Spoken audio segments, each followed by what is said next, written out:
Hello, I'm Melika I'm so honored to have opportunity to share 50 minutes presentation with you, Professor.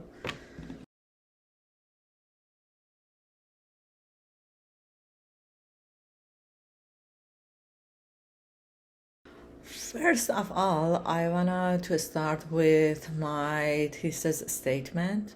We're gonna talk about how can HR departments promote cultural competency among employees. This question probes into the heart of modern HR challenges and opportunities, seeking to understand strategies and practices that can turn cultural diversity into organizational strength. I want to talk about cultural competency. Cultural competency as the ability to understand, communicate with, and effectively interact within people across different cultures. It involves being aware of one's own worldview, developing positive attitudes towards cultural differences, gaining knowledge of different cultural practices and worldviews, and also developing skills for communication and interaction across cultures. This competency enables individual to work or interact effectively in cultural diverse environments. HR roles is pivotal in developing a workforce skills in cultural competency and cross-cultural communication. So, what is the significance of cultural competency? How important it is for companies to understand and work well with different cultures in today's global business world?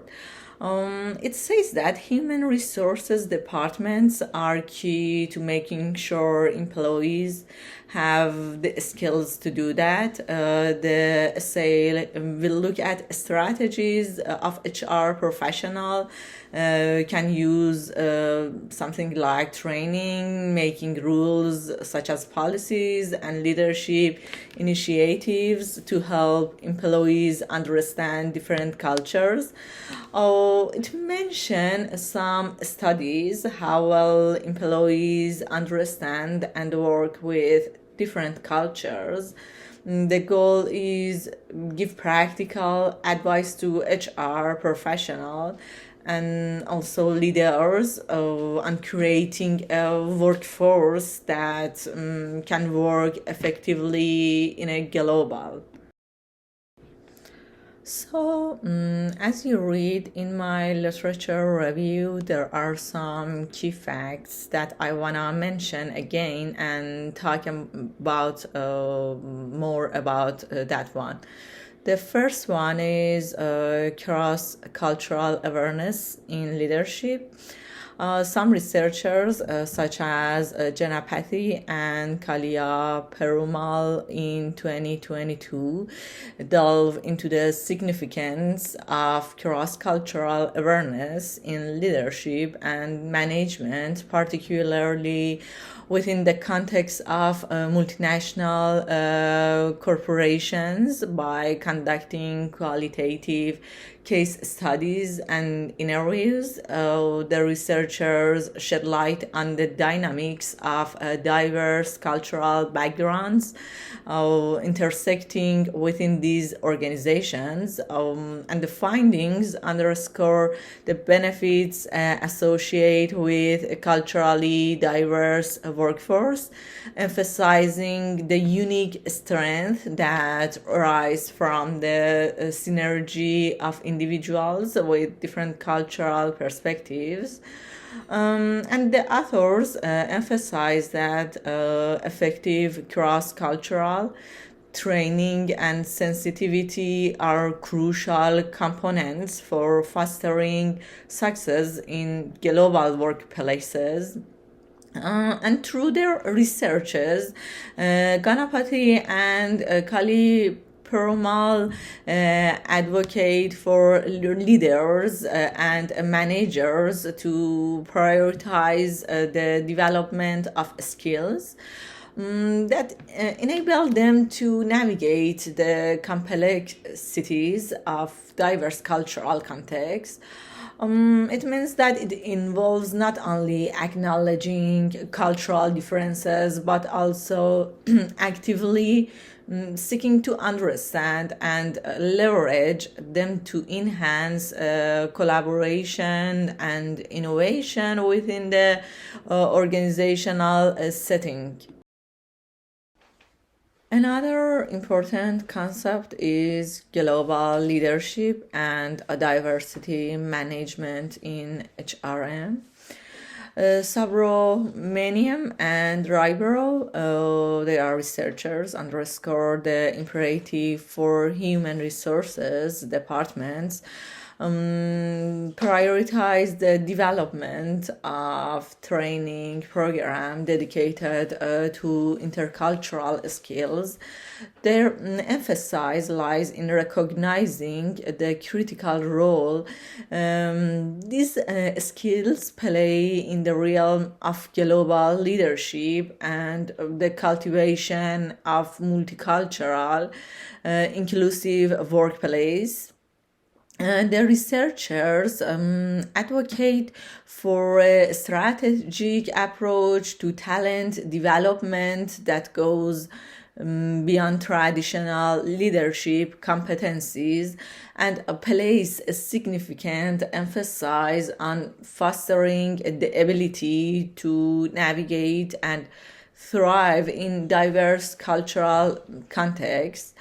The core of argument of Subramaniam and Ribeiro perspective is rooted in the understanding that business, as the business increasingly operated on a global scale, leaders must possess the acumen to engage effectively with individuals from various cultural backgrounds. This involves not only acknowledging cultural differences but actively equipping leaders with the skills to bridge those differences, fostering collaboration and ensuring a harmonism working relationship. And the call for HR departments to design tailored training program implies a recognition of the dynamic nature of intercultural skills. It means that these programs are envisioned to encompass a spectrum of competencies, including cross-cultural communication, cultural intelligence, and the ability to adopt leadership styles to suit diverse cultural contexts. By investing in such training, organizations can empower their leaders to navigate the complexities of globalized business landscape and contribute to the establishment of the workplace culture that value and celebrate diversity. The next important topic is integrating diversity into HR practice.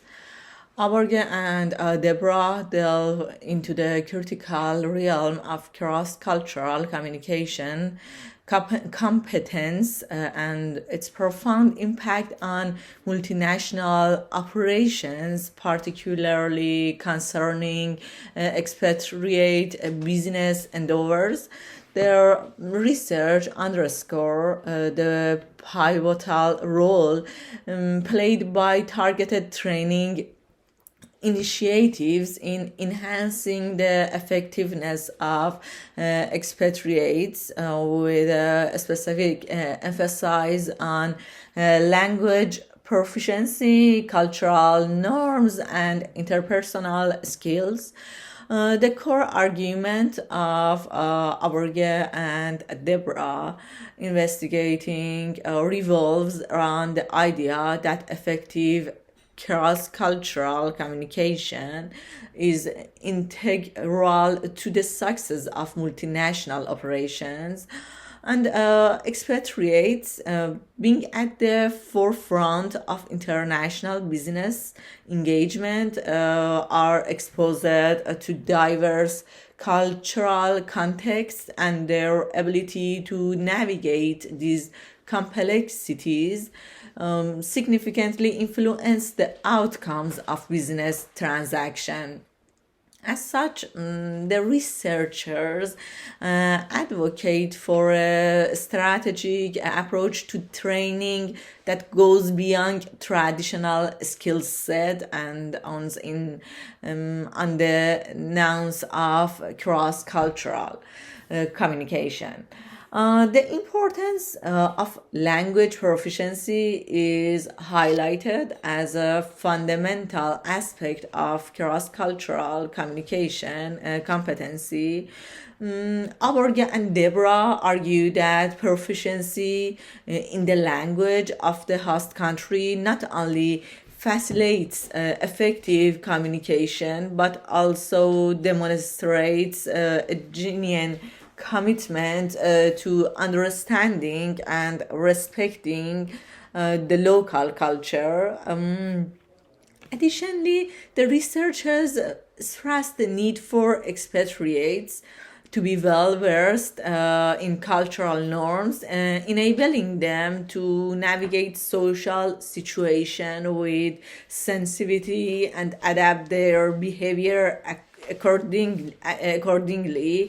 And furthermore, Aborga and Debra emphasize the significance of interpersonal skill in cross-cultural communication, building rapport and establishing meaningful connections. Cross-cultural boundaries are seen as essential components for successful business interactions. The training program advocated by the researchers are designed to equip expatriates with the cultural intelligence and interpersonal capability, and it is necessary to navigate the intricacies of diverse business environment. Our methodology, our research is anchored in qualitative case studies and semi-structured interviews. These case studies provided in-depth insight into the real-world application of cultural competency within various organizations, offering a rich context to our findings and also semi-structured interview were key to our research, allowing us to gather first-hand experience from HR professionals. Through this interview, we explored crucial aspects like gender equality and cultural dynamics in the workplace. This approach gave us a deeper understanding of how theoretical concepts are implemented in practice. The implementation strategies that I suggest is integrate cultural competency training into the employee onboarding process and establish ongoing interactive training session and workshops to continually develop employees' cultural awareness and skills. Utilize diverse hiring panels for a broader perspective in recruitment, incorporate cultural competency in performance evaluation, and implement feedback mechanism to continuously improve workplace culture sensitivity. In conclusion, the HR has a vital role in fostering cultural competency to organizational effectiveness and competitive advantage. Thank you so much for this opportunity.